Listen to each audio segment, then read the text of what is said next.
everyone. We're continuing our interviews here at Lubbock-Con with Tavisha. How are you doing today? Hi, I'm doing great. It's great to be here. It's our first time. Ricky is my first time at Lubbock-Con, so we're really happy and excited to be here. Has it been a good con for you guys? Have you had fun? Oh yeah, totally. We always have a really great response. A lot of fun new, old fans and new fans. So it's been a lot of fun. That's great. So I used to follow Shutterbox a lot when I was younger. It was one that I really liked. I loved the art style in it. What was your inspiration to start working with art, like just art in general? Well, I think I'll have to blame that on my grandmother, my Japanese grandmother, Pauline Kubota, because when I was a little girl, to keep me out of trouble, she would sit me in the high chair with a pencil and paper, and she would teach me how to draw simple things. And I would also watch shows like Speed Racer, which was early anime, and it was one of those connection type, cultural connection originally, initially, since I'm half Japanese and German, American. And so my grandmother would sit me down in front of anything that was an anime, like Kimba the White Lion or Speed Racer, and she'd say, "They're Japanese, just like you."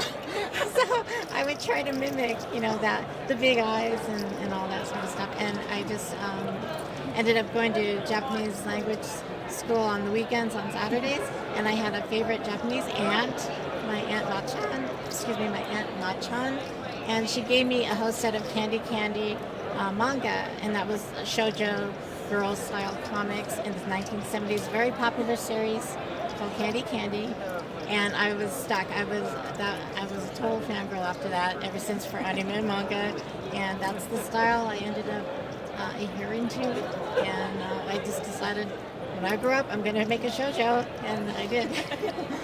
So did you go to school for any of your artwork, or are you self-taught? I mostly self-taught because, quite honestly, when the time when I was going to art school, the style was greatly misunderstood and really kind of discouraged.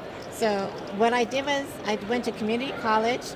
I took watercolor classes, design classes, but I applied that skill to my style and what I wanted to make, because otherwise, if I kind of showed my own illustration style,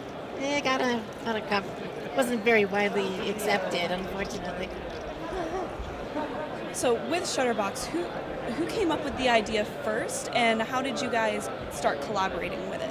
This is interesting because I always have these conversations. I have a lot of dialogue that I'll make up with characters, and I don't really have a huge arc though, and that's where Ricky comes in. I'll have a concept.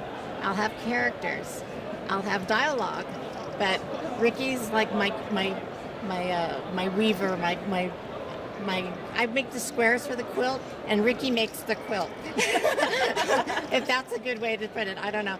But he's a wonderful writer, and also he helped me do all the toning, and I think he did an absolutely beautiful job, because a lot of the screen toning that you'll see, a lot of it he combined and made new tone, so the gray tone and scale, and some of its original type style that he created. Oh, that's so cool. I didn't know that. Yeah. So when you're making a page for manga, whether it's for Shutterbox or any other projects you're working on, what is your thumbnail process when coming out with layouts? The layout, I really go cold turkey, to be honest. It's kind of weird, but I don't know if you could show some of the art later on, but I brought some of my original illustrations, and you can see that I try to keep everything how it's going to appear on the page as close as possible in the layout, but ultimately we will put things into Photoshop and then rearrange things if need be, and but most of the layout is done on the paper itself. And I'm a traditional artist. I like to draw with the blue pencil, and then I ink it by hand, and then we scan it, and then we put everything with the final touches in the Photoshop. You're an artist after my own heart. That's like how I do all my stuff. See, you don't need fancy equipment to do artwork. Paper and pen.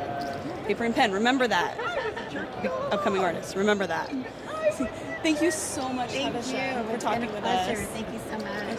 Now, can we find any of your artwork online? Yes, well, everything is pretty much on our main website, and that's tavicat.com. That's TAV as in Victor, ICAT.com, so tavicat.com.